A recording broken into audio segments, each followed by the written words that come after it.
الرحمن الرحيم. موضوعا كهلا دونا وحوي قبيلة مقروح بمسوا قلب الشاب.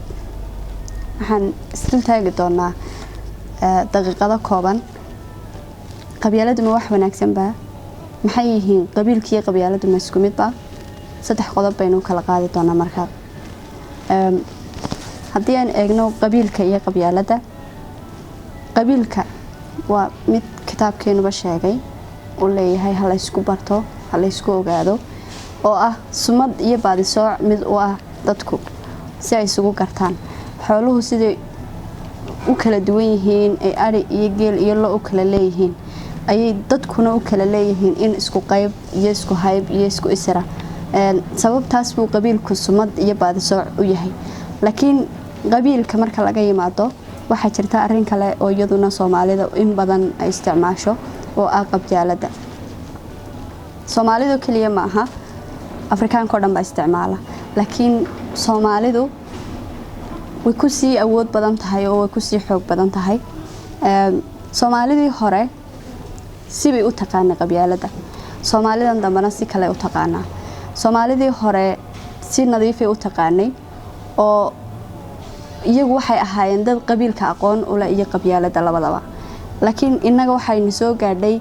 qabyaaladii oo aan ahayn tii ay yaqaaneen tii ay geel ku kala dhacayeen aan ahayn tii ay isku leeynayeen darartii colaad aan ahayn iyadoo aan reerkii iyo reer hebelnimadii iyo wixiiba aan saan u garanaynin macnaheedu ay kala haayeen qabyaalada iyo nidaamkeedana aan saan loo garanaynin jiilka dambe ee Soomaalida dambe wuxuu qaatay hab qabyaaladeed oo aan iyagoo aqoon u lahayn dhibaato fara badan leh in isticmaalaan taasina ma aha mid wanaagsan oo tii hore oo kala lamid ah ta hore way dhibaato badneed way saameyn badneed colaad bay lahayd laakiin haddana dad aqoon u la isticmaalayay walow aanay ahayn mid saxnayd qabiilkiina aan ahayn waa halkii aan isleeyahay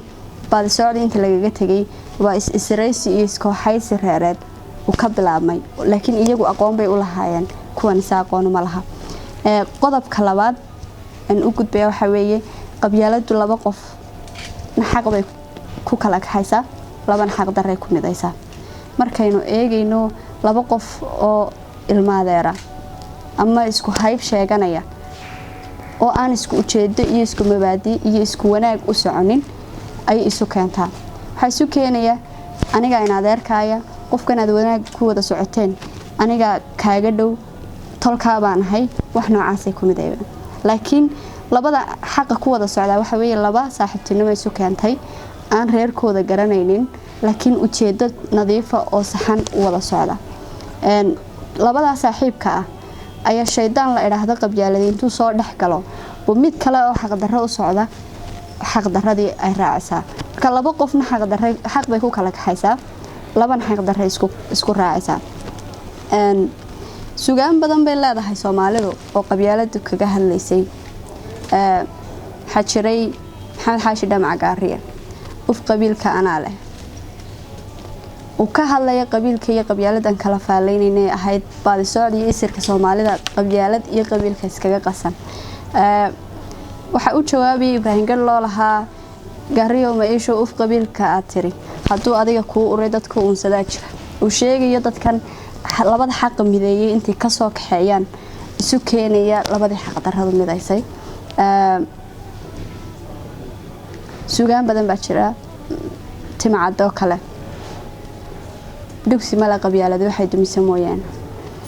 waxyaabo badan bay Soomaalidu ka tiri waxa jirta maanso tudciyo kamida maanso qabyaalada ka hadlaysa anigu hal abuuray waa dhuxul qabyaaladii dhimbil shida colaadaha waa dhagar dahsoona dadku aanu wali garan dadku dhaadin waligood waa dhuxul qabyaaladii dhimbil shida colaadaha waa dhagar dahsoona dadku dhaadin waligood dhagar anigu waxaan u aqaanaa qabyaalada marka laga hadlayo dhagar sida waayo dhagar sida marka leeyahay waxay keentaa laba qof oo saaxiib ahaa oo khayr u wada socday in mid qabiilka fidnadiisu wada intuu u yimaado inuu aana u geysto uu ubadilo saaxiibkii ayay keenta marka anigu sababtaasaan dhagarsida u iraahdaa marka loo eego nidaamka iyo siyaasadda iyo sida ugu dhaxmilan tahay nin aanad weliga aqoonin oo nad garanaynin wuxuu gudo iyo wuxuu gala aanad garanaynin oo aydan isku mabda ahayn oo aydan isku ujeedo ahayn oo nad garanaynin halku kugu hagi karo ayaa ku imanaya wuxuu koranay adeerka baan ahay ama walaalka baan ahay ma adeerka baan ahay way nadaniyay dooratid maanta kala waxay leedahay dhalintii caruurtan qarannimo dhameystiran dhallaankan u dhigay reer hebel ka dhigayaan oo maanta halkii qarannimo laga bari lahaa caruurta ayaa waxa laga barayaa reer hebelnimadii oo waxa laga barayaa kana in adeerkaya ka in adeerkay ma garanaysid aqoontu leeyahay tayadu leeyahay iyo waxbarashadu leeyahay iyo diintu leeyahay iyo iimaanku leeyahay waa sababta keenta inuu ku dhaco ka in adeerkay hadii aad dooran lahayd nin aan in adeerka ahayn ama cilmi iyo diin iyo iimaan adu ku raacdid inaanu ku dhaceen ama ku iibiyeenba laakiin kan way ka suurtoodaa inuu adiga ku iibiyo inuu adig meel kale ku geeyo markuu dantiisa kugu gaaro tala ahaan waxa soo jeedin lahaa laba arimood labada arimood waxa weeye lama deyn karo oo Soomaalidu ilaa awooyaashood inaga awowyadeen iyo inaga laftirkeenu waxaynu ku soo dhaqanay oo heredity ahaan iyo hidde-side inagu jira noqotay nidaamka qabyaaladda iyo qabiilka isku maamulkiisa iyo ku midowgiisa iyo ku joogidiisa sidaynu u baabiin karnaa midun baan aaminsanahay anigu inaynu ku baabiin karno ma baaba'ayso laakiin aynu ku suulin karno adduunyada waxay wada nool yihiin communities inagu waxaynu wada nool nahay daan reer hebel baa daanta degan iyo reer hebel baa daanta degan aynu ka dhigano community nimadii aynu u rogano oo nidaamka qabaliga intaynu ka bedelno community-ga meel wada degaaba ha noqdaan reer gaara iyagoon isku hayb iyo isku baadisoo ahayn talabaad dhalinyarada iyaga laftirkooda waxaan oran lahaa nidaamka waxay kaga gudbi karaan saaxiibtinimada way imikaba waxa jira dhalinyaro sooca oo saaxiiba oo midaba midka kale garanaynin laakiin markay timaado habkii doorashada iyo wixii iyo nidaamkii odayaashii ayaa oranaysaa ku noqon reerkiini oo marka lagu sheego lagu raahdo kana reerkiina u codee kana reerkiina waxa la qabo ninka reerkiina wax ka qori kartaa ninka reerkiina ku abtirsataa abwaanka reerkiina ku abwaana marka la iraahdo ayay imanaysaa laakiin markay saaxiibtinimadu xoogan tahay cilmiga iyo diinta iyo iimaanka lagu saaxiibo qabyaalada meesha way ka baxaysaa waayo waxa ku xiraya nidaamkii saaxiibtinimada ee aad ku saaxiibteen qofkan cilmiga aad ku saaxiibteen iimaanka wanaagsan aad ku saaxiibteen aqoonta islaamka wanaagsan taasa ku xiri karta oo aad u qaadanaysaa inay tahay nidaam sax ah oo ka hagaya qabyaalada ma aha dadku ka kula dhashay oo kaliyaata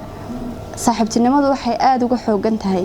oo qabyaalada ku baabiin karta labada qof ee walaalaha ay labada qof ee saaxiibkii iskaga xoog iyo xawaalo ogaanshaga dhow yihiin marka saaxiibtinimadu waa waxa kaliya ay qarin kara ama hoos u dhigi kara dhalinyarada dhexdooda inay qabyaaladu ka suurto talabaad tasaddexaad qofka dhalinyarada inaanu u fikirin si qabiil waxa ka dhigi karta markii dhalinyaradu iyadu istaageerto in reer hebel isku taageerin ee saaxiibtinimada ay isku taageeraan ay yiraahdaan kana saaxiibkaaye kan wuxuu qabo isaguna kana saaxiibkaaye wax u qabo uu yiraahdo waxa imanaya midow saaxiibtinimo oo dhalinyarada ka sifeynaya qabyaalada oo ka sifeynaya inay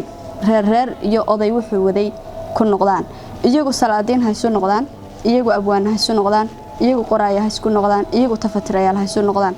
taas ayaa midaynaysa dhalinyarada Jamhuuriyadda Soomaaliland inay noqoto mid ka maran qabyaalada inahaasan filaya inay suurin karto waxaan leeyahay oo u rajaynayaa dhalinyarada reer Soomaaliland inuu Ilaahay qalbigooda ka meedho qabyaalada inay noqdaan kuwa midooba oo qabyaaladu aanay noqonin sanadaha soo socda mid aad u sii xoogan waxaan leeyahay Ramadaan Kariim